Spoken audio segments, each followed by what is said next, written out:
Hoje lançamos o nosso último episódio do ano, Independência ou Morte. É uma grande honra ter chegado até aqui com vocês.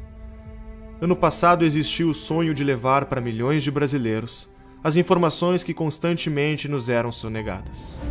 Graças a você, já foram produzidos 10 documentários totalmente gratuitos, 220 horas de aula envolvendo mais de 120 especialistas.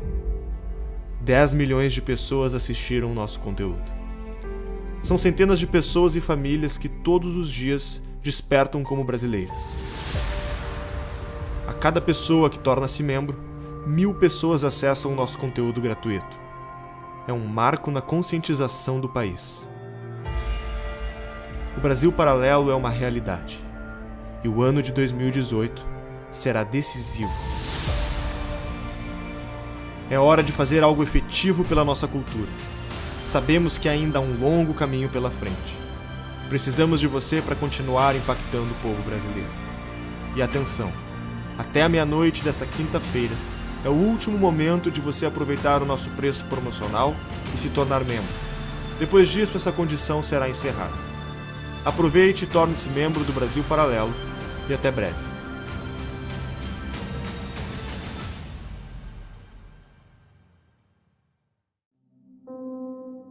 A verdadeira felicidade está na própria casa, entre as alegrias da família. O pequeno Pedro não vislumbrava dessa felicidade. Apesar de ser o filho do futuro rei de Portugal, naquele tempo tudo parecia distante. Odiado pela mãe, estimado pelo pai, mas vivendo sem o convívio de ambos, Pedro acabou por voltar-se para o seu irmão mais novo, Miguel. Seus pais moravam separados e em lugares diferentes. O contato com a família era raro. Pedro e seu irmão moravam num palácio com a avó, que sofria de doenças mentais.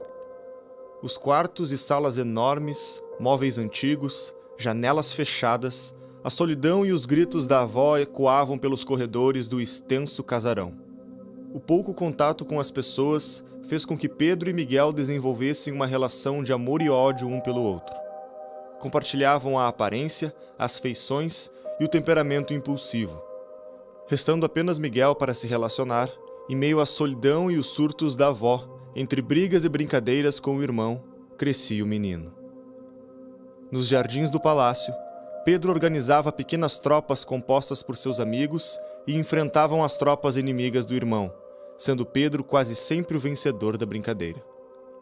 Mal sabiam eles que essas batalhas de faz de conta seriam o prelúdio de uma disputa real.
O Dom Pedro I ele nasce no Palácio de Queluz, na Sala Dom Quixote, 12 de outubro de 1798.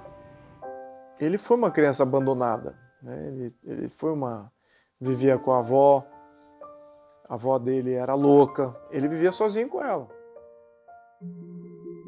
A Leopoldina nasce nessa família super preparada para governar, antenada ao tempo dela, só que numa Europa revolucionada por Napoleão.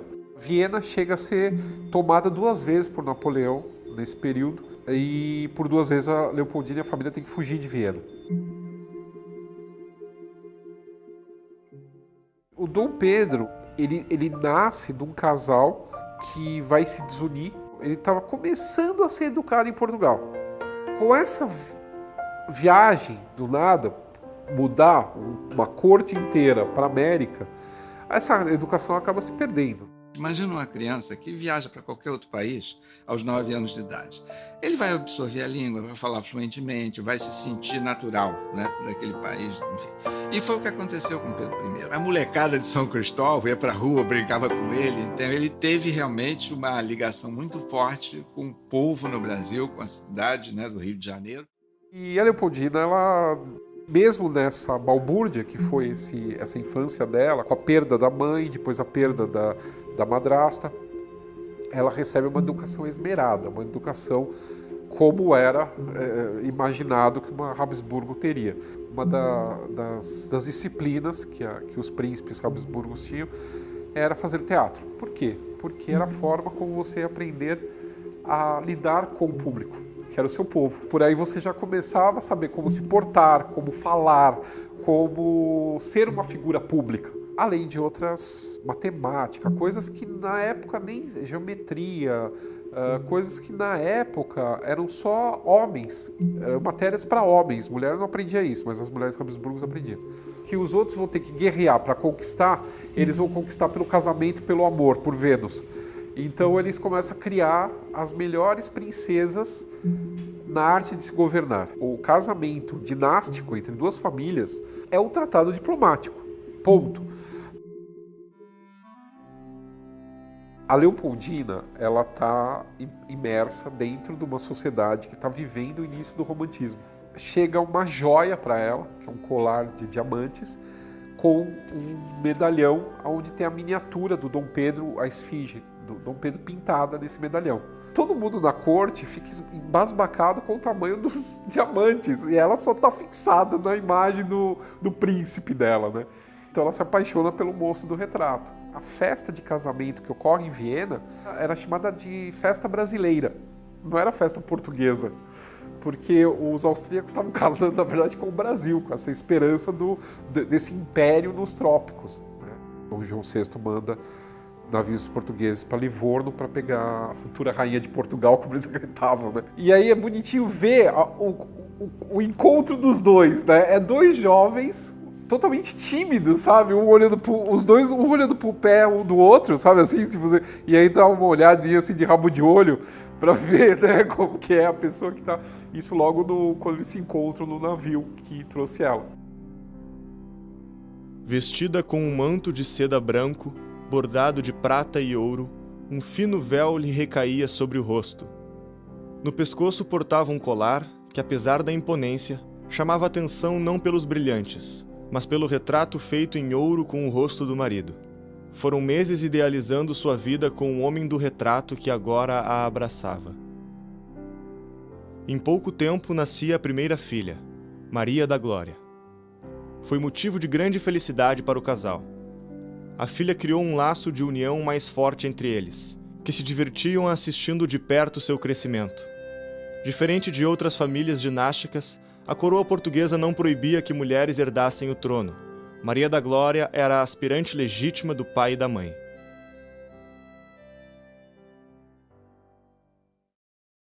Nem tudo eram sorrisos. A medicina ainda não avançada na época fez com que a princesa e Dom Pedro viessem a perder um filho bebê, e outro ainda em gestação. As mortes prematuras de 2 filhos seria o preâmbulo de um ano conturbado.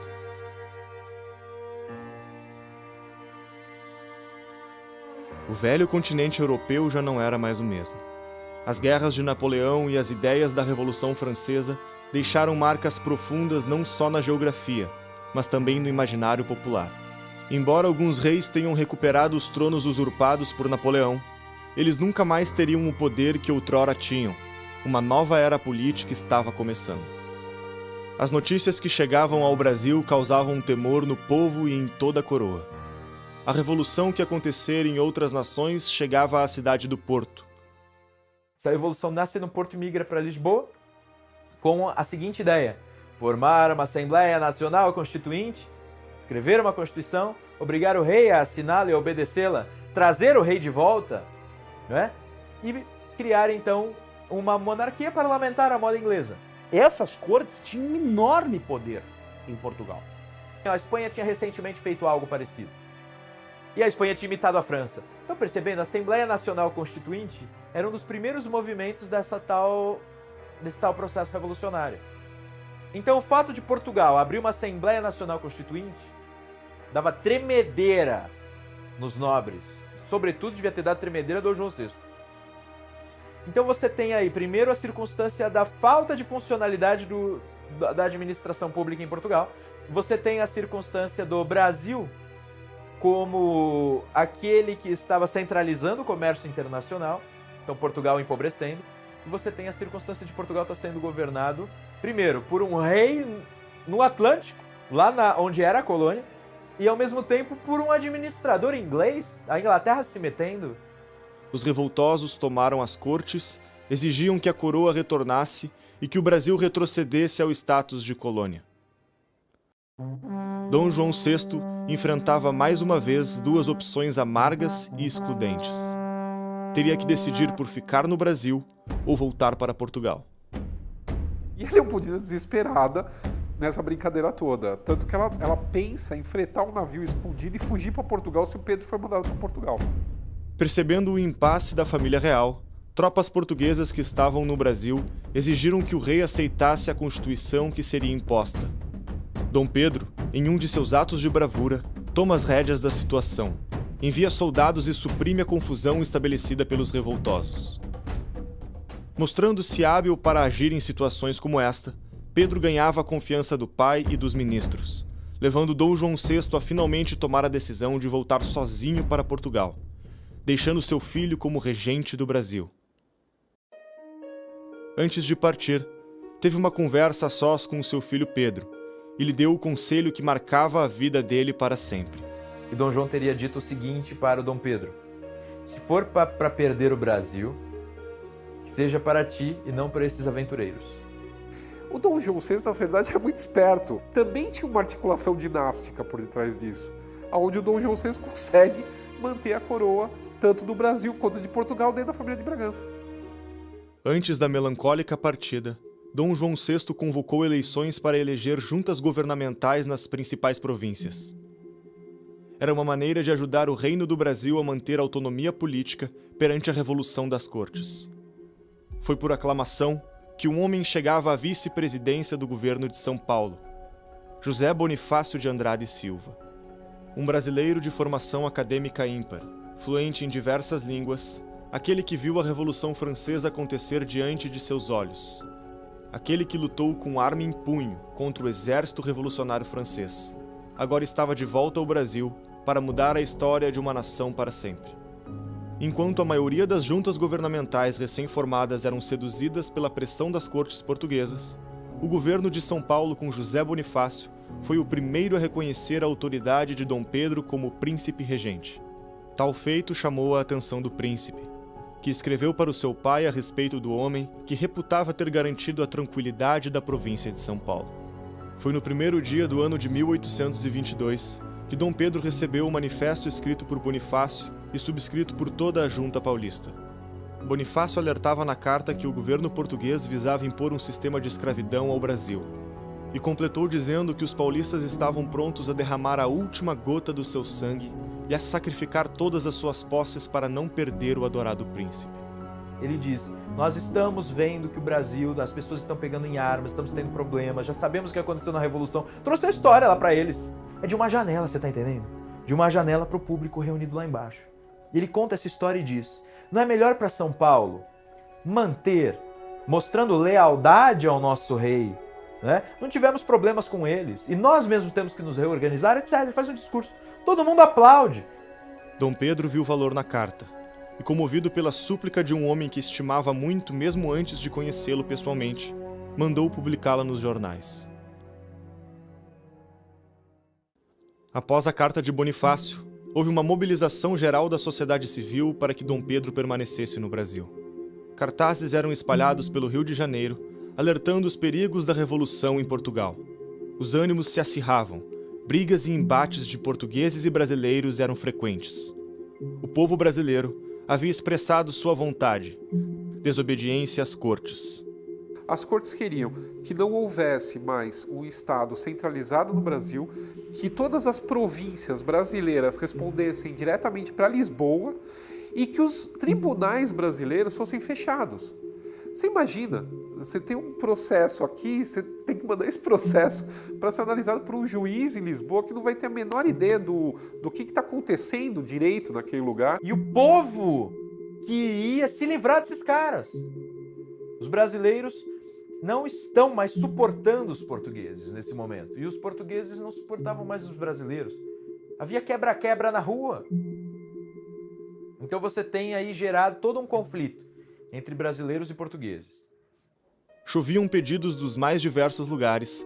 Abaixo-assinados de diferentes estados insistiam para que o príncipe regente permanecesse. Resguardado pelo apoio político de Bonifácio, em alinhado com a vontade dos brasileiros, apenas a aprovação de uma pessoa ainda faltava para Dom Pedro. A Leopoldina já estava com a visão muito mais adiante. Ela via que se cumprisse o que as cortes queriam, de eles pegarem o próximo navio e voltarem para Portugal, as coisas aqui no Brasil iam desandar de tal forma que provavelmente isso tudo teria virado a mesma coisa que virou as colônias espanholas na América. As províncias teriam cada uma feito a própria independência e virado países dependentes totalmente dos exércitos, totalmente militarizado e uma brigando com a outra o tempo todo. Então isso tudo não servia mais para o Brasil, que já estava sentindo esse gosto de ser um Estado administrativamente independente desde a época do Dom João. Então, e ela vendo isso, ela já começa essa articulação para não sair daqui. Tanto José Bonifácio quanto Leopoldina desejavam a permanência de Pedro no Brasil. Ambos acreditavam que, se caso o príncipe voltasse para Lisboa, o país não seria capaz de resistir ao furor revolucionário. O extenso território não suportaria a vacância do governo central em 1822. O Brasil ainda era suscetível a movimentos rebeldes e independentistas, que mergulhariam o reino em um caos político e social, assim como aconteceu nos territórios vizinhos da América Espanhola. Se houver uma revolução no Brasil, o Brasil se esfarela, se divide, para ver como tinham sido os vizinhos dos países hispânicos. Qual vai ser, na mente de Bonifácio, daí a gente começa a interpretar o que ele achava da Revolução Francesa. Na cabeça dele, se deixasse ocorrer o rio de sangue, o que ia acontecer na cabeça dele? Iam vir uns malucos que iam governar, o rio de sangue ia aumentar, ia ficar ainda mais caudaloso, ia dar tudo errado, o Brasil ia se quebrar em pequenas republiquetas que mal iam se governar a si mesmas. Você percebe pelos escritos do Bonifácio. Precisamos evitar que o Brasil tome o rumo da América Espanhola e da Revolução Francesa. Tá claro o que ele pensa. Acabou. O que ele pensa da Revolução Francesa? Uns anarquistas loucos, carbonários, sanguinários, tá entendendo? O que ele pensa das revoluções da América Espanhola? Revoluções mal encaminhadas, que fizeram com que um grande território, um poderoso território, se quebrasse em pequenas republiquetas. As ameaças a Dom Pedro vindas das cortes eram frequentes, e o príncipe oscilava entre as escolhas. A questão se tornou irremediável quando as cortes dissolvem o governo e ordenam mais uma vez a volta do regente. Daí, o José Bonifácio, no momento em que o Dom Pedro tinha sido praticamente ameaçado pelas cortes a voltar e ele diz eu vou, o José Bonifácio lhe escreve uma carta, muito mal criada, na qual ele diz que se você tem honra de homem e de príncipe, deve ficar. Se não ficar, você vai ser o responsável pelo rio de sangue que vai correr aqui. Ao mesmo tempo, a Leopoldina, nesse momento, ela diz o seguinte, eu não posso ir, eu tô grávida. E ela estava grávida de novo. Então você percebe assim, Bonifácio e Leopoldina entrosados mesmo antes de se conhecer. E ao mesmo tempo, a população. Porque o Bonifácio manda essa carta e depois ele vai pessoalmente, com o irmão dele, uma comitiva paulista, levar a Dom Pedro um abaixo-assinado de São Paulo. Os mineiros levam uma petição pedindo para ele ficar. A população do Rio de Janeiro, acho que era em torno de 60 mil pessoas, e houve um abaixo-assinado de 5 mil pessoas pedindo a Pedro I que ficasse. Ou seja, você vai dizer que isso foi construído por uma ou duas pessoas? estavam os de baixo, os do meio e os de cima querendo romper com Portugal. Influenciado pela sua esposa e por seus amigos mais próximos, percebendo o clamor popular por sua permanência, Dom Pedro agora se sentia confiante para tomar a decisão tão aguardada. No dia 9 de janeiro de 1822, Dom Pedro do Paço Imperial dirige-se a um público apreensivo, mas esperançoso, para proclamar a sua permanência no país, no que ficou conhecido como Dia do Fico. A questão do Dia do Fico foi realmente um processo, foi num crescendo, em que ele realmente resolveu romper os laços com Portugal e justamente, por certa forma, se sentir brasileiro mesmo. O Dia do Fico representou um caminho sem volta. Representou ali que nós já não éramos mais membros do Estado português, mas já éramos Brasil. Esse evento, porém, não significava o rompimento oficial com Portugal. Bonifácio ainda não tinha em mente o rompimento completo com o Velho Mundo. Sua ideia de uma Liga de Nações Lusitanas ainda era mantida. Se vislumbrava a possibilidade de uma reconciliação entre pai e filho. Que José Bonifácio, a princípio, ia tentar manter a união com Portugal a todo custo. A ideia era fazer um Reino Unido, quer dizer, Brasil e Portugal autônomos, com o mesmo nível de hierarquia,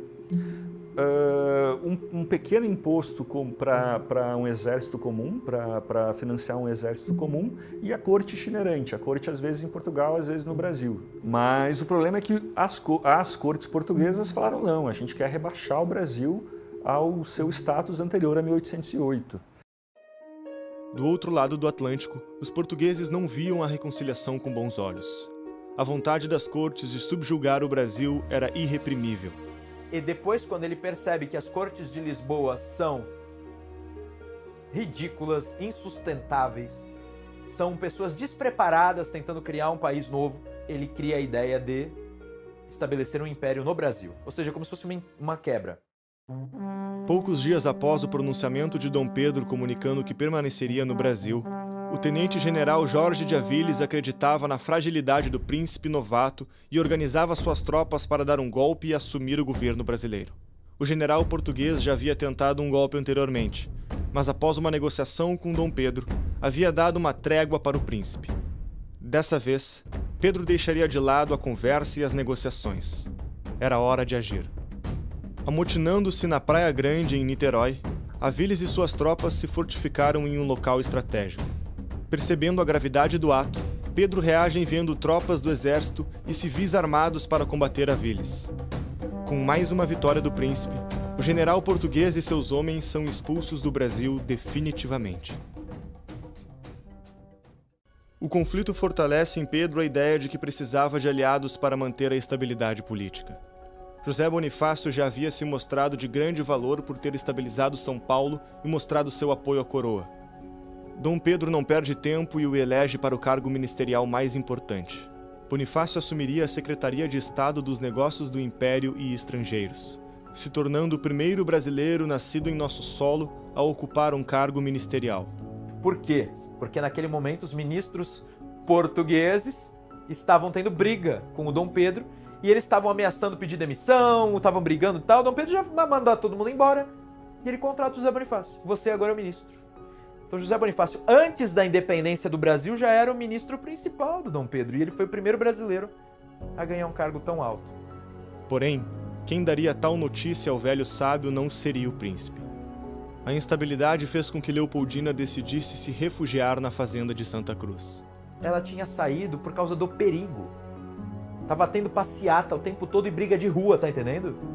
Apesar de Leopoldina e Bonifácio compartilharem os mesmos ideais, eles ainda não se conheciam pessoalmente. Vocês sabem como é que ele encontra Leopoldina pela primeira vez? Ele tá indo levar as assinaturas dos paulistas para o Dom Pedro e ela estava instalada numa fazenda distante da capital. Quando ela vai ao encontro deles, ela os saúda e ao mesmo tempo ela percebe que o José Bonifácio está ali, ela já tinha ouvido falar nele, afinal ele tinha mandado a carta do Fico antecipadamente. E ela o cumprimenta e ele começa a falar, e eles começam a conversar em francês, pelo que consta. talvez ela tenha começado a falar com ele em francês. Por quê? Porque ela sabia que ele passou um tempão na França. E depois eles mudam para alemão, porque provavelmente ele passou para o alemão percebendo o seguinte, não precisa ser em francês, pode ser em alemão. E ela teria ficado felicíssima de conversar com ele em alemão, quando eles se encontram com uma princesa culta, que está percebendo o que Portugal está fazendo, vai saudá-los a cavalo grávida. E faz questão de dizer para eles, eu tô com vocês, acredito no que vocês acreditam. Então assim, eles ficam encantados com ela. A princesa causou comoção ao relatar o que pensava dos acontecimentos recentes e pela maneira carinhosa que falava. Arrancou lágrimas de Bonifácio e de sua comitiva. Foi nesse encontro que Leopoldina informou que o seu marido havia escolhido Bonifácio como seu mais novo ministro e que receberia a informação assim que encontrasse Pedro no Rio de Janeiro. Ele nega a princípio. Ele diz que não quer. É preciso que o Dom Pedro encha a paciência dele, que a Leopoldina peça a ele. Aí ele aceita o cara. E ela só diz uma coisa, que é o que foi registrada.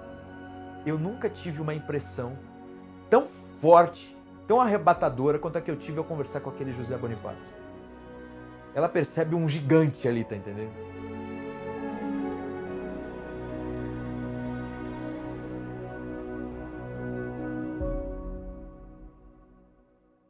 Com a situação aparentemente mais tranquila no Rio de Janeiro, Leopoldina resolve voltar da fazenda para o Palácio de São Cristóvão, no Rio de Janeiro.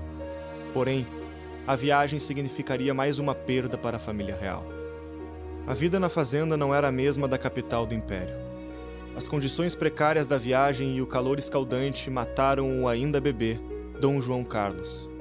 Em cartas enviadas para seus pais, Leopoldina e Pedro culpariam os revoltosos portugueses pela morte do filho, dizendo que se não houvesse tanto tumulto e brigas, não haveria motivos para a viagem.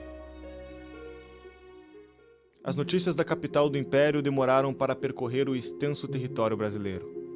Apesar da aclamação dos cariocas, o príncipe regente não sabia se receberia o apoio do resto do país para sua permanência no Brasil.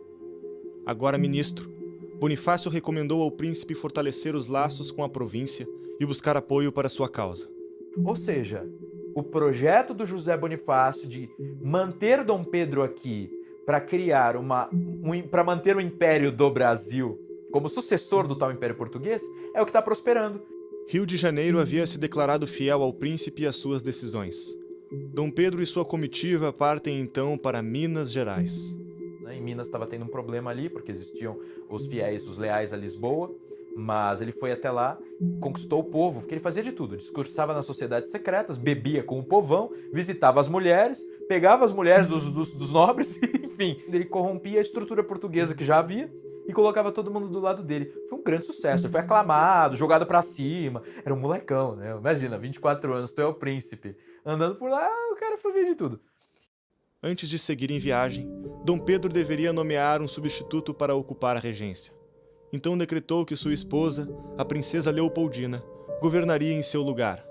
Era a primeira vez na história que uma mulher comandava o país. A rigor, né? A primeira chefe de Estado do Brasil foi a Leopoldina, mulher dele. É uma coisa que vale a pena a gente relembrar, porque também está meio no baú das coisas esquecidas. Em meados de agosto de 1822, seguiu para São Paulo, onde parte da junta governamental decidiu apoiar as decisões que vinham das cortes portuguesas. Em São Paulo, eles tiveram um problema, expulsam o irmão de José Bonifácio do governo provisório, porque ele tinha assumido o governo da província. O irmão de José Bonifácio era carrasco nas contas públicas. E ele pegou alguns desvios de verbas públicas. E ele denunciou e mandou os caras, né, serem perseguidos. E aí fizeram todo um movimento contra ele e o retiraram do cargo. Só que, enfim, ele era o irmão do ministro do Reino e do Estrangeiro, certo? Do ministro ligado a Dom Pedro. Sabe o que acontece? O Dom Pedro demite todo mundo da província de São Paulo e, ao mesmo tempo, chama o irmão do José Bonifácio para integrar o governo central. E o irmão do José Bonifácio se transforma numa espécie de ministro da Fazenda da época. Então você tem dois dos Andradas fazendo parte do governo. Era necessário fazer o mesmo que havia sido feito na província mineira, garantir a paz e a soberania do Brasil. Dom Pedro ganhava apoio da população rural e fazendeiros saudavam o príncipe e sua comitiva por onde estes passavam. No mesmo mês, chegaram ao Brasil as mais novas reivindicações das Cortes de Lisboa. Elas rebaixaram o príncipe Dom Pedro a mero delegado temporário. Os novos representantes do governo brasileiro seriam eleitos em Lisboa, que não aceitariam mais as leis definidas pelo governo brasileiro e puniriam todos que desobedecessem suas ordens. E quando se chega a essas notícias, a Leopoldina o que faz? Ela chama para uma sessão do Conselho de Estado, onde todas essas pessoas se reúnem e aí se delibera que é melhor aconselhar o príncipe pela separação do Brasil. Então, quer dizer, ela está à frente de tudo isso, né? E assim, se ela já não tivesse alinhada politicamente com o Dom Pedro, ela nunca que ia presidir um Conselho de Estado que dirigisse para esse caminho se ela não tivesse alinhada com o Dom Pedro. E ela sabia articular entre o Conselho de Estado e o próprio marido, que era Pedro I. Então ela era uma mulher muito sagaz. E ela via que o melhor para esse contexto era, de fato, a independência, né, para o Brasil. Ela já estava casada com esse intento há muito tempo. Ao passo que Pedro I talvez não, né, ele ainda estava dosando aí algumas decisões. José Bonifácio concluiu na reunião do Conselho que havia esgotado as possibilidades de conciliação com Portugal. O Brasil fizera o possível para contornar a situação, mas as relações haviam chegado em um ponto irremediável. O destino do Brasil clamava por um rompimento com a coroa portuguesa. Em seguida, enviou um mensageiro para entregar a Pedro a carta que informava sobre a decisão arquitetada por Bonifácio e Leopoldina no Conselho. Quem assinou a ata da reunião do Conselho de Estado que decidiu a independência foi Dona Leopoldina. E Dom Pedro apenas recebeu a confirmação, que ratificou o ato de sua esposa. E ele recebe cartas, né?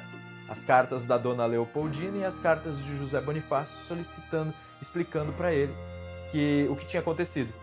Então a Leopoldina diz para ele, olha, parece-me que é o momento, eles não estão para conversa, tá chegando aqui homens, estão chegando muitos homens, eles querem te levar à força, etc, etc. É hora. A emblemática carta de Bonifácio também chegaria a Dom Pedro no fatídico dia.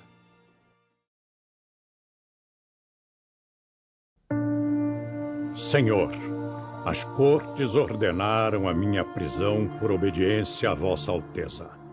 E no seu ódio imenso de perseguição, atingiram também aquele que preza em o servir com lealdade e a dedicação do mais fiel amigo e súdito. O momento não comporta mais delongas ou condescendências. A revolução já está preparada para o dia de sua partida. Se parte, temos a revolução no Brasil contra Portugal. E Portugal atualmente não tem recursos para subjugar um levante que é preparado ocultamente, para não dizer quase visivelmente. Se fica, tem Vossa Alteza contra si o povo de Portugal, a vingança das cortes, que direi até a deserdação, que dizem já estar combinada. Ministro fiel, que arrisquei tudo por minha pátria e pelo meu príncipe, servo obedientíssimo do senhor Dom João VI, que as cortes têm na sua detestável coação, eu, como ministro, aconselho a Vossa Alteza que fique e faça do Brasil um reino feliz, separado de Portugal, que é hoje escravo das cortes despóticas. Senhor, ninguém mais que sua esposa deseja a sua felicidade. E ela lhe diz, em carta que com esta será entregue, que Vossa Alteza deve ficar e fazer a felicidade do povo brasileiro, que o deseja como seu soberano, sem ligações e obediências às despóticas cortes portuguesas que querem a escravidão do Brasil e a humilhação do seu adorado príncipe regente. Fique, é o que todos pedem ao magnânimo príncipe que é Vossa Alteza, para o orgulho e felicidade do Brasil. E se não ficar, correrão rios de sangue nesta grande e nobre terra, tão querida do seu real pai, que já não governa em Portugal, pela opressão das cortes, nesta terra que tanto estima a Vossa Alteza e a quem tanto Vossa Alteza estima. Arrancando a braçadeira azul e branca que simbolizava Portugal, Pedro atirou-a no chão dizendo: "Tirem suas braçadeiras, soldados. Viva a independência, a liberdade e a separação do Brasil." O príncipe ergueu a espada, no que foi seguido pelos militares. Os paisanos tiraram o chapéu e Dom Pedro disse: "Pelo meu sangue, pela minha honra, pelo meu Deus, juro fazer a liberdade do Brasil." Brasileiros, a nossa divisa de hoje em diante será independência ou morte.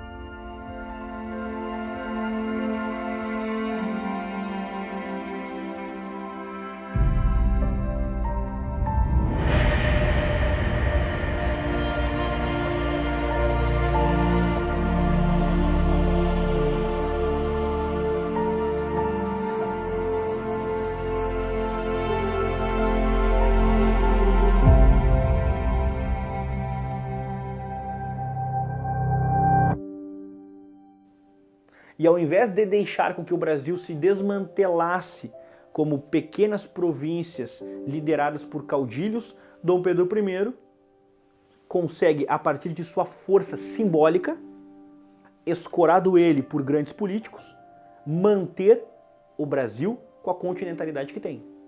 Eu vejo, inclusive, como uma medida acertada de Dom Pedro I, como um êxito, não só dele, mas de homens como, por exemplo, Bonifácio, de mulheres como, por exemplo, a própria Leopoldina. A independência do Brasil é mais similar à independência dos Estados Unidos, da América, e não às independências, os movimentos independentistas da África, por exemplo, na década dos anos 60.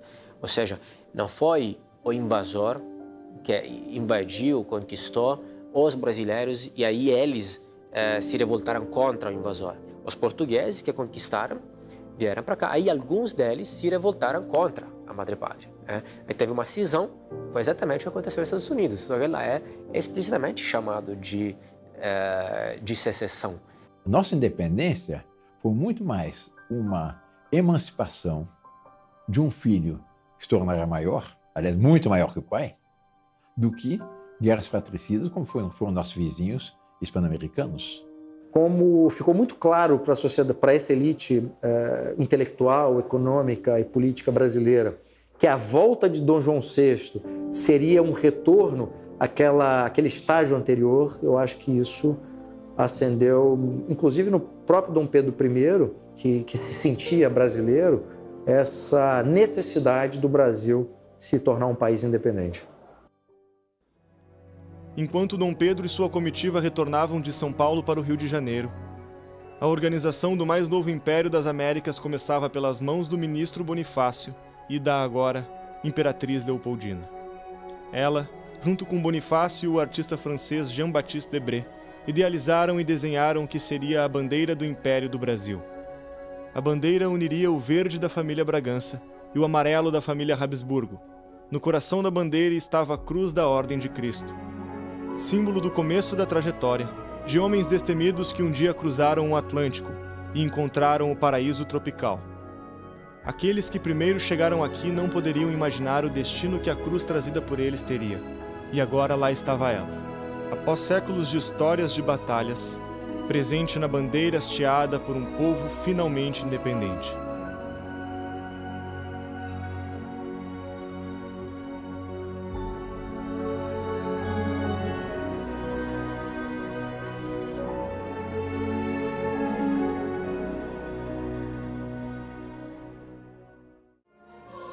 Estudioso e amante da música, Pedro deixaria mais uma de suas marcas na história, fazendo um arranjo para a letra de uma poesia prestigiada pela corte, compõe um hino do Império do Brasil.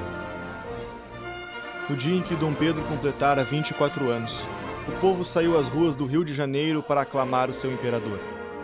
Uma exuberante passeata seguida de uma grande festa eclodiram na cidade. Poucos meses depois, a cerimônia de coroação aconteceria na Capela Imperial.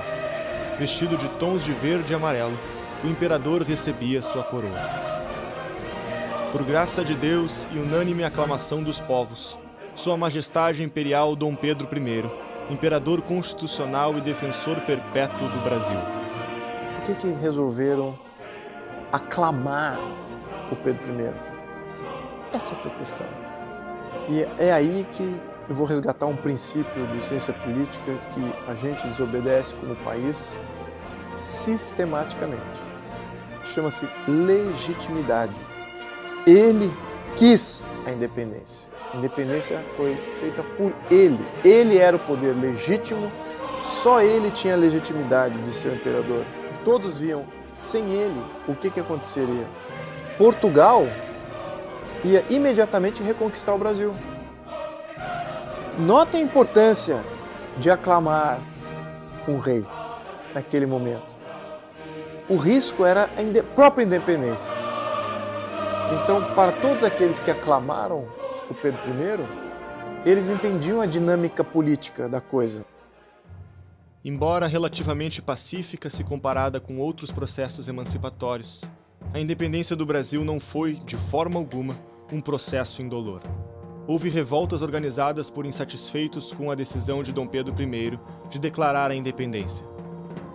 Teve batalhas de independência. Então, houve batalhas para assegurar o território nacional. Tem portugueses espalhados pelo território nacional. E muitas dessas se rebelaram imediatamente contra o intento da independência. Então, houve muita revolta muito conflito com isso. E houve uma guerra tremenda na Bahia. Você sabe que teve até heroísmo, né? Maria Quitéria foi uma mulher heróica, padres pegando em armas, lutando por aquilo. Dom Pedro e José Bonifácio tiveram de rapidamente comprar armamentos e organizar tropas nacionais. A Marinha Brasileira, na altura da independência, contava com poucos navios, grande parte oriundos da vinda da família real em 1808 e em péssimo estado de conservação. Os marinheiros disponíveis, em sua maioria, eram portugueses. Seria preciso contratar mercenários estrangeiros. Era imprescindível para a independência que a Marinha Brasileira fosse capaz de afastar a frota portuguesa, que bloqueava os portos do norte do país e impedia a comunicação entre as províncias. E aí o José Bonifácio organiza, né? Ele pega um ex-general do Napoleão, o Labatut, e coloca para comandar as forças por terra e chama também um grande batalhador dos mares, um pirata, que é o Cochrane, e nomeia para vencer, para fazer as lutas por mar. E ele deu prioridade às lutas por mar porque ele disse que se a gente vencer as lutas do mar e impedir que os soldados cheguem, a gente não deixa as cidades serem devastadas e não deixa a população sofrer com a guerra. Então foi muito inteligente, ele falou, priorize a guerra do mar. Daí que ele é considerado um homem tão importante para a Marinha do Brasil, né? Os fundadores da Marinha do Brasil. Então aí ele equipa demais a Marinha era a prioridade, mas vence as batalhas em terra também. Então foi sobretudo na Bahia, na região de hoje a gente tem Piauí, Maranhão, que teve a maior parte das lutas. As batalhas de Genipapó, de Pirajá, de Itaparica e o cerco de Montevidéu são alguns dos diversos confrontos sangrentos entre patriotas e portugueses, que jamais devem ser esquecidos. Porque o Brasil só encerrou o processo em 25, com aquele general Madeira, lá na Bahia, que pouca gente sabe que morreram ali, quase 5 mil pessoas morreram. Considerando que o Brasil naquela época tinha 4 milhões de pessoas, pouco menos de 4 milhões de pessoas, é um número bem expressivo. É bastante gente. A independência brasileira foi forjada com o sangue desses guerreiros. O sonho de José Bonifácio parecia estar finalmente alcançado. A preservação da unidade do território nacional estava garantida. Os problemas agora se dariam internamente. A organização do governo não seria uma tarefa fácil. Interesses escusos dariam as cartas nesse momento e acabariam por colocar Bonifácio e Dom Pedro um contra o outro. O Dom Pedro, ele conhece a Marquesa de Santos em agosto de 22 em São Paulo. No final de 22, ela vai mandar uma carta para ele falando que está grávida dela. E ele vai chamar ela para a corte. Ela vai chegar no começo de 23, primeiro semestre de 23. No começo é tudo escondido. Só que de 24 em diante, no final de 24 em diante, o negócio começa a ser aberto. Então, a partir do momento que era escondido, ela não tinha o peso político que depois ela ia vir a ter. E pelas cartas você viu uma grande ternura entre eles. Acontece que o Dom Pedro, de fato, ele tinha esse hábito de, digamos assim, pular a cerca. E com a Domitila não foi uma simples traição de momento. Parece que naquele instante ele se apega a ela, tá? Ela já era casada, né? Ele, pra acalmar o marido, fica dando título, entendeu? E quando ele implanta uma amante desse molde no Brasil, ele acaba dando um peso político a essa amante. Acaba tendo duas cortes, acaba tendo a oficial e a paralela, aonde fazia-se negócio em ambas. Bonifácio, como figura paterna de Dom Pedro, assiste de perto a má influência que a amante Domitila exercia sobre o imperador. Tentou aconselhá-lo diversas vezes a desistir do relacionamento, mas Dom Pedro, cego pela paixão mordaz, se voltava contra aquele que o ajudara a conquistar a tão aguerrida independência. A vida pessoal de Dom Pedro começava a interferir na estabilidade do império. E ele marcava reuniões, Dom Pedro sumia, ele tava não sei onde, ele tava dormindo, ele não aparecia, e ele começou a ficar nervoso, tá entendendo? E ele começou a brigar com o Dom Pedro, e o Dom Pedro começou a ficar contra ele, dizendo: você quer mandar no meu lugar, quer tomar uma... Era a ideia que a Domitila punha na cabeça dele. Aí ele pede: você tá falando isso? Então, demissão. Ele pede demissão e sai. O Dom Pedro tem a cara de pau de mandar uma carta pro Bonifácio: quem eu nomeio pro lugar que eu não sei? Vocês acreditam? E aí o Bonifácio dá uns, olha, pode ser esse, pode ser aquele não. E dá a dica ainda, né? Aí a Leopoldina fala: você tá louco, Pedro? Chama esse cara de volta. Dom Pedro vai lá, ajoelha, tá entendendo? Olha só. Pede, por favor, eu não sei o que fazer. Preciso de você. Aí ele volta: então agora vai ser do meu jeito? Aí ele vai. E o Brasil se tornou independente e não tinha uma ordenação jurídica. É claro que o imperador pensou: a primeira coisa da qual nós precisamos é uma Constituição. Então você tem, nesse momento do Primeiro Império, alguns desafios. Então o primeiro desafio era montar o governo. O governo é estabelecido. José Bonifácio, de 1822 a 1823, ele redige pelo menos uns 200 documentos oficiais, certo? Que o Dom Pedro vai assinando enquanto José Bonifácio escreve. Porque uma coisa era fazer a independência, a outra era organizar o império. São demandas que foram surgindo. E dentro dessas demandas, nós vamos encontrar o valor ímpar de um homem como, por exemplo, Bonifácio. Vamos lembrar, isso é 1824. Os Estados Unidos foi formado em 1787. O que acontece nesse período é muito conhecimento fluindo. E José Bonifácio, então, tem o benefício de ter tido a experiência norte-americana, também a francesa. Então ele tinha já o benefício das duas experiências, qual que dá certo, qual que não dá certo, etc. Então os debates fluíam, estamos falando aí de muito tempo. Ele era uma pessoa muito erudita. E daí surge uma discussão sobre a Assembleia Constituinte, aparece o mesmo medo. José Bonifácio e Leopoldina não querem abrir a Assembleia Constituinte porque pensam que vai surgir de novo um ímpeto revolucionário, e ela dizia: Dom Pedro, ele está muito estimulado, muito louco pelas novas ideias, e as novas ideias não são tão boas e podem até acabar conosco. O fato é que ele abre a Assembleia Nacional, a Assembleia Constituinte, e não dá tão errado assim. Ele faz uma besteira muito grande que o José Bonifácio se revolta absurdamente. O grupo maçom dá para ele folhas em branco para ele assinar: nós vamos redigir a Constituição aqui. Então assina. Dom Pedro assina. O José Bonifácio fica revoltado. Fala para ele ir lá, pegar de volta e rasgar aquela porcaria toda. Então depois disso nós temos aí na Assembleia Constituinte nós temos um evento traumático, que foi o seguinte: Dom Pedro briga de novo com o José Bonifácio por causa daquele excesso de descontentamento do Bonifácio com o comportamento do Pedro e do excesso de desconfiança que o Pedro tinha do Bonifácio, pensando também, né, enfiavam na cabeça dele mesmo: esse Bonifácio, esses Andradas, eles querem tomar o poder para eles e tomar no seu lugar, eles querem te fazer de tonto. E ele percebeu mesmo que o projeto de Constituição que estava sendo desenhado na Sociedade Secreta do Bonifácio tinha 4 poderes. Tinha o Império pairando acima. Depois tinha os 3 poderes tradicionais, que era chamado Judiciário, Executivo e Legislativo. O Império era simplesmente... ele é o Império, ele fica lá quieto, parado, e não influi em nada. O Dom Pedro faz o quê? Bota o exército, fecha a Constituinte e exila os Andradas. Acabou, agora não vai ter mais isso. Monta o conselho chama quem ele quer e diz, agora escreve aí a Constituição. Aí pega o rascunho dos caras e diz, arruma para eu ter poder. Então, quando o imperador recebe o texto, o projeto de Constituição do Império das mãos do deputado Antônio Carlos, ele vê que aquilo ali, do ponto de vista, claro, do seu ponto de vista a respeito do Brasil e das necessidades do Brasil, não era satisfatório, né?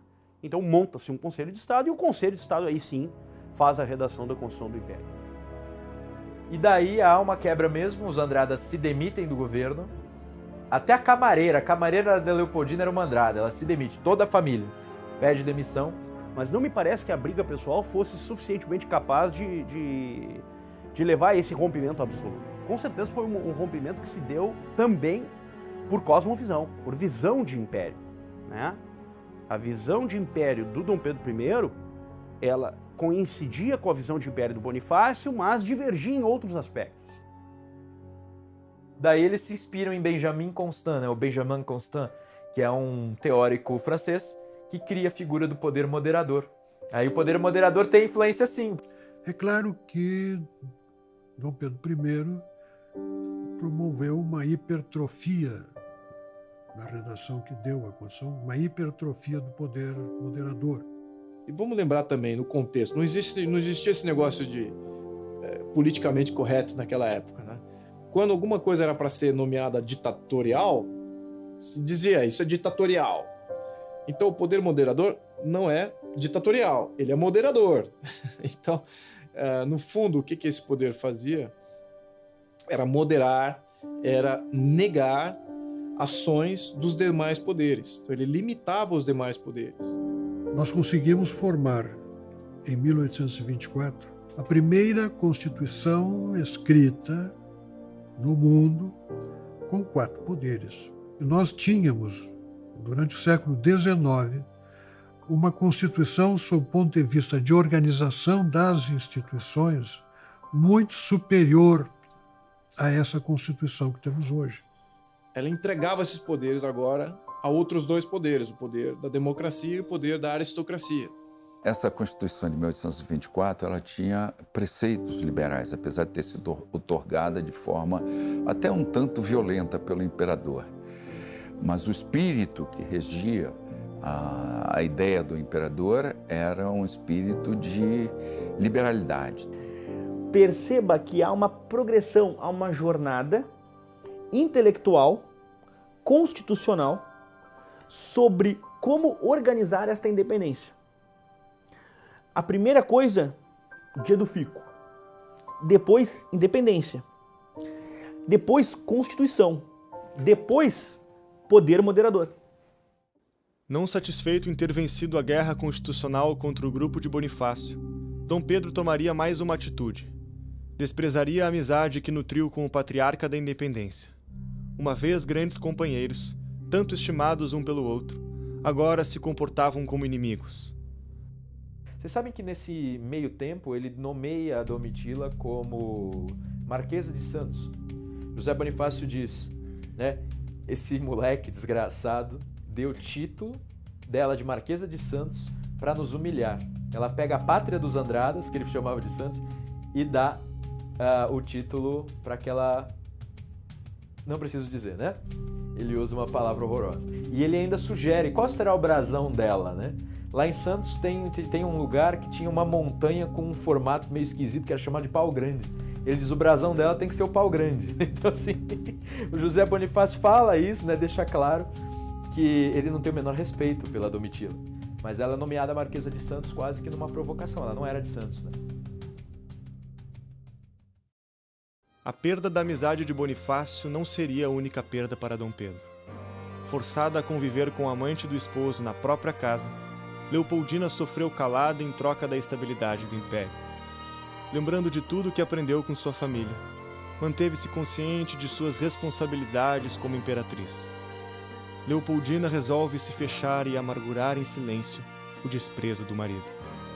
O resultado seria uma profunda depressão e debilitação de sua saúde.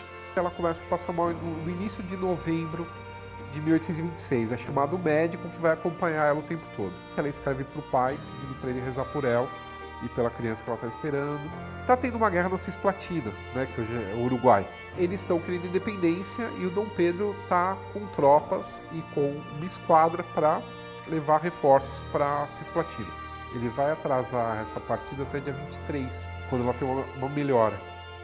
Quando eles se despediram, o Dom Pedro e a Leopoldina, ela teria dado uma aliança para ele, que eram 2 anéis que se juntavam. E aí um estava escrito Leopoldina e outro estava escrito Pedro. E ela falava que os 2 que tiveram desunidos na vida se pudessem se unir na eternidade, uma coisa assim. E que ela sabia que quando ele voltava, ela não ia mais estar viva.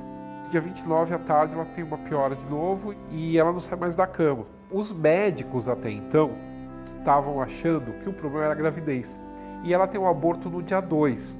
Quando ela tem esse aborto, eles ficam apreensivos, porque a criança que ela aborta, que está com quase 4 meses, o feto estava intacto. Era o corpo dela, já por causa da doença, expelindo a criança. Já era um processo de morte.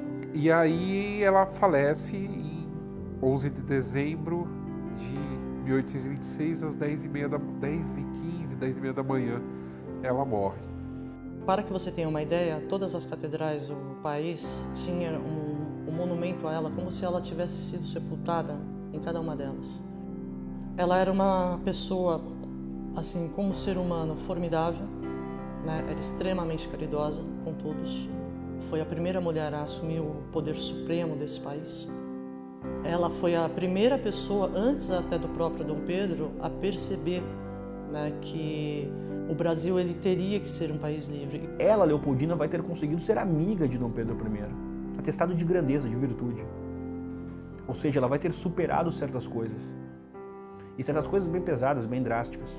Como, por exemplo, o próprio convívio forçado com a Marquesa de Santos. Eu pude ver que eles eram muito mais do que simples iconografias, né, de museus, de livros. Eles eram seres humanos como nós, eles tiveram uma vida como nós temos hoje a nós.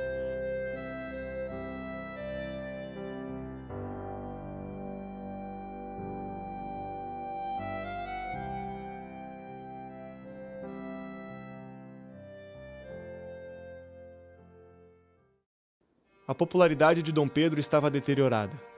Os conflitos políticos que ele se envolvia e o seu caso extraconjugal com Domitila fez com que o outrora tão benquisto imperador pela população brasileira tivesse a sua reputação manchada. Muito disso se deve à forma como ele conduziu não só o seu casamento, mas a sua vida pública. A partir do momento que ele se envolve com a Marquesa, a partir do momento que a mulher dele morre, a partir do momento que começa essa questão toda do poder entre ele e a Assembleia, essa queda de braço política, e os jornais, o Repúblio, a imprensa em geral, ela vai desconstruindo a imagem do Dom Pedro e aí a população começa a detestá-lo. A perda da província cisplatina foi um motivo adicional para o crescimento da insatisfação popular. A guerra era detestada pelo povo brasileiro desde o início, em razão do sacrifício de vidas por uma causa perdida. E acaba que ninguém ganha, né? Tem mortes de todos os lados, a guerra é horrível. Você sabe que o Brasil ganha tudo no mar e a Argentina ganha tudo em terra e não consegue ter resultado. E aí que vem a intervenção, que dizem, né, que foi intervenção inglesa, mas a gente sabe que foi o seguinte: na verdade, os dois países queriam trégua já, porque, de fato, o perigo para o Brasil era que a Argentina invadisse o Rio Grande do Sul e Mato Grosso. E o perigo para a Argentina era o seguinte, que o Brasil tomasse toda a saída ali do mar. Então, assim, não era interessante para nenhum dos dois. Então, a ideia é que eles fizeram uma trégua aí, e aí que inventaram. Então, não é nem Brasil e nem Argentina, é Uruguai. Porque tem aquele rio ali que é Uruguai e acabou. O menino que cresceu sozinho no Palácio de Queluz se encontrava mais uma vez na mesma situação. Após a morte da esposa, Pedro percebeu o quanto havia a tratado de maneira desumana. Leopoldina era querida pelo povo. Sua popularidade se estendia a todas as classes. Amava seu marido incondicionalmente, apesar de todas as decepções vividas. A saudade da esposa era motivo de grande aflição para Dom Pedro. Sua amante não conseguia fazê-lo superar os sentimentos que guardava. Um dia, Domitila encontrou Pedro abraçado em um retrato da falecida esposa. Chorando, Pedro dizia que havia visto o espírito infeliz de Leopoldina e esbravejou: "Larga-me, sei que levo vida indigna de um soberano. O pensamento da imperatriz não me deixa." Após muitas insistências de Pedro, Domitila deixa o palácio definitivamente. Percebendo todos os seus erros e como havia se tornado um homem que detestava, Pedro resolveu se tornar independente de suas velhas atitudes, começando por um novo casamento. Seus desvios amorosos repercutiram na Europa. Ao enviar emissário para o velho continente a fim de encontrar uma nova esposa, Pedro se frustrou ao receber notícias recusando seu pedido devido à sua má reputação. No dia 15 de outubro de 1829, chegava ao Rio de Janeiro a fragata na qual a nova imperatriz brasileira estava. Amélia de Leuchtenberg, nascida em Milão, impressionou ao esposo por sua beleza e cuidado com os filhos, que agora tomava conta. Um homem novo, amadurecido com as decisões que tomara na vida, Dom Pedro havia mudado seu comportamento. Uma vez promíscuo, agora a fidelidade com relação à nova esposa se mostrava resiliente, trazendo a normalidade de volta à vida pessoal do imperador. O Brasil estava independente e Dom João VI não podia mais contar com seu filho como sucessor do trono português. Dom João falece por causas misteriosas, restando a Pedro abdicar do trono em favor de sua filha mais velha, que estava a caminho de Portugal. Mas o irmão de Pedro, Miguel, tinha outros planos para o governo português. Acaba não dando nada disso certo. O Dom Miguel dá um golpe de Estado em Portugal. Essa filha que estava indo, a Maria II, que estava indo para Portugal, acaba sendo desviada para a Inglaterra e da Inglaterra volta para o Brasil. Quando ela volta para o Brasil, vem um monte de português junto. Tudo exilado pelo golpe de Estado do Dom Miguel. Aí começa a ter duas cortes no Rio de Janeiro. A corte brasileira e a corte da rainha, a Maria II, com todos esses portugueses em volta. O povo do Rio de Janeiro começa a achar que vai virar de novo colônia de Portugal o negócio. Com a corte portuguesa instalada no Brasil após o golpe de Miguel, a animosidade entre portugueses e brasileiros mais uma vez resultou em violentos conflitos. No Rio de Janeiro, faziam festividades para homenagear Dom Pedro, quando brasileiros atacaram os portugueses, quebrando vidraças e luminárias. Os portugueses reagiram jogando pedras e garrafas. O conflito durou 3 dias e ficou conhecido como a Noite das Garrafadas. A Assembleia decide agir perante o caos e exige que Dom Pedro tome providências em relação aos ataques feitos aos brasileiros. Dom Pedro ignora o pedido. A revolução estava pronta. Em abril, de 1831, ele é obrigado a renunciar, porque assim, ele não contava mais com o apoio do exército. Estava tendo uma revolta no Rio de Janeiro, por conta que achavam que ele ia acabar com a Constituição, uma loucura, uma loucura fomentada pela imprensa, que acabou levando a população à rua e pressionando ele para renunciar. O primeiro reinado acaba justamente porque Dom Pedro se vê esgotado. Ele já não tinha nenhuma liderança ao seu lado, ele já tinha contra ele todos os grupos possíveis, mesmo dos fazendeiros. Ele quebrou, a economia também, enfim. E ele resolve abdicar. Na mesma madrugada, com roupas civis, acompanhado da esposa, Pedro parte para a Europa, entregando sua carta de abdicação para que seja lida aos brasileiros. Era a última vez que pisava na terra que havia se tornado independente por suas mãos poucos anos antes. Quando saiu do palácio, as crianças estavam dormindo. Pedro visitou os quartos de seus filhos e beijou cada um deles silenciosamente, mal contendo as lágrimas.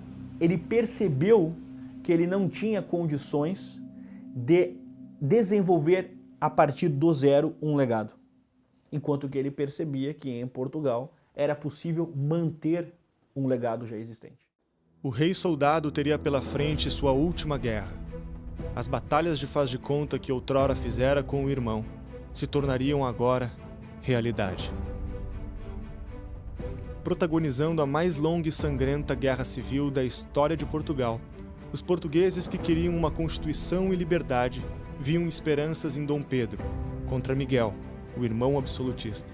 Ele vai primeiro para a Inglaterra, da Inglaterra ele se estabelece na França, e na França ele começa a armar um plano para invadir Portugal e destronar o irmão, colocar a filha, que seria a legítima herdeira, no trono português e voltar à Constituição, porque o Dom Miguel ele representa todo o atraso do absolutismo. Veio para a Inglaterra, recrutou um exército de 7.500 mercenários, mais umas centenas largas de voluntários portugueses que também entraram. O jovem que admirava os feitos militares de grandes generais e que nunca teve afeição aos estudos tinha personalidade valente. Pedro auxiliou feridos, construiu trincheiras, fez refeições entre os soldados e guerreou sob fogo pesado, enquanto homens ao seu lado eram alvejados e dilacerados. Ele está com um exército reduzido, que acaba sendo cercado na cidade do Porto.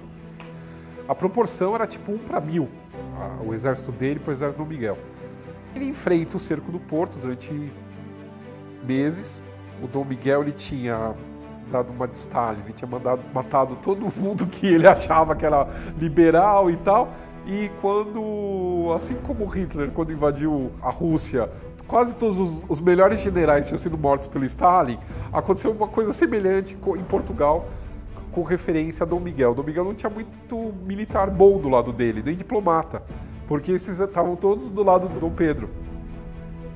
Então o Dom Pedro, com um jogo de cintura, uma certa estratégia, ele consegue pequenas vitórias e acaba tomando Lisboa. Conquistou o país, depois de uma guerra civil que durou 2 anos, e quando ganhou, exilou o irmão. Foi e derrotou o Dom Miguel, organizou um exército, combateu, fez tudo. No mesmo ano em que assinou a rendição do irmão, a guerra cobraria o seu preço.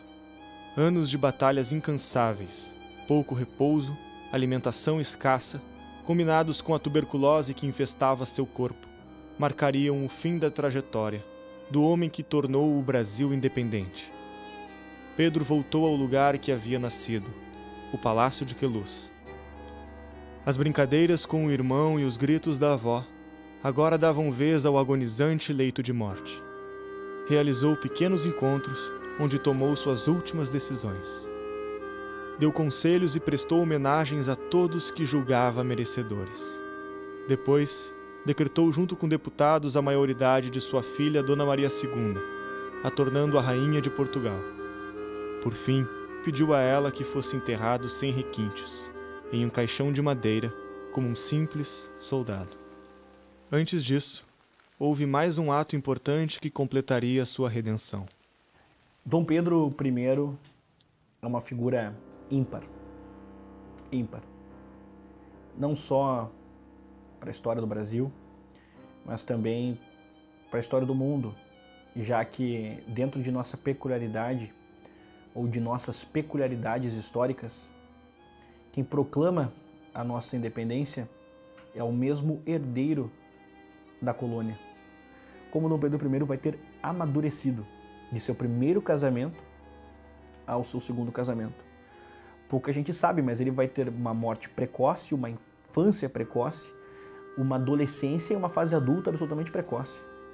Tanto é que em um curto espaço de tempo, ele vai ter passado por uma viuvez, vai ter 2 casamentos, vai ter proclamado a independência de um país, vai ter sido um homem que vai ter perambulado por diferentes conflitos, enfim. É uma figura que viveu uma vida turbulenta, a começar pelo próprio fato de que ele sai criança de um país e vem para outro. Bonifácio, exilado, estava vivendo isolado na França em condições muito precárias, pois o pequeno auxílio que o governo havia lhe prometido nem sempre era honrado. A última coisa que lhe havia sobrado era a companhia de sua querida esposa Narcisa Emília, que acompanhava o marido há quase 40 anos, em sua conturbada e memorável vida política. Em 1829, o casal recebeu permissão para sair do exílio e voltar ao Brasil. Era a esperança de uma nova fase na vida dos dois. De forma inesperada, restando apenas 2 dias para chegarem no Rio de Janeiro, Narcisa faleceu subitamente no navio. Os tempos eram difíceis para Bonifácio. A solidão e a tristeza assolavam o final de sua vida. para quem viveu uma vida intensa como a dele, marcada por grandes sacrifícios e vitórias. Esse não era o final premeditado. Pedro conhecia a dificuldade de ser imperador e acreditava que seu filho precisaria estar imbuído de valores que seriam os alicerces para se governar: honra, patriotismo e saber. Era preciso que a antiga profecia, em que o filho transcende o pai, fosse concretizada, e só havia um homem em que Dom Pedro poderia confiar o seu filho. Esse homem era aquele que foi seu mentor, seu antagonista e seu grande amigo, o único capaz de assumir tamanha responsabilidade. E o Dom Pedro escreve uma carta que parece uma carta um tanto comovente, né, de restabelecimento de amizade, que ele diz que não conhece nenhum cidadão mais honrado e nenhum mais patriota e mais sábio do que José Bonifácio, e que ele nunca encontraria paz, né, e tranquilidade de alma se José Bonifácio negasse o último pedido que ele tinha para um velho amigo, que era o de que ele fosse o tutor do Pedrinho, Pedro II. Senhor, a carta de Vossa Majestade veio servir como um pequeno lenitivo ao meu aflito coração, pois vejo que, apesar de tudo, Vossa Majestade ainda confia na minha honra e pequenos talentos para cuidar da tutoria e educação do seu augusto filho, o Senhor Dom Pedro II. Confie em mim, que nunca enganei a ninguém e nunca soube desamar a quem uma vez amei. Iguais votos de felicidade encaminha aos seus o meu sincero coração pelo soberano que foi da minha escolha e pelo meu amigo. Beijo as mãos de Vossa Majestade. José Bonifácio de Andrada e Silva.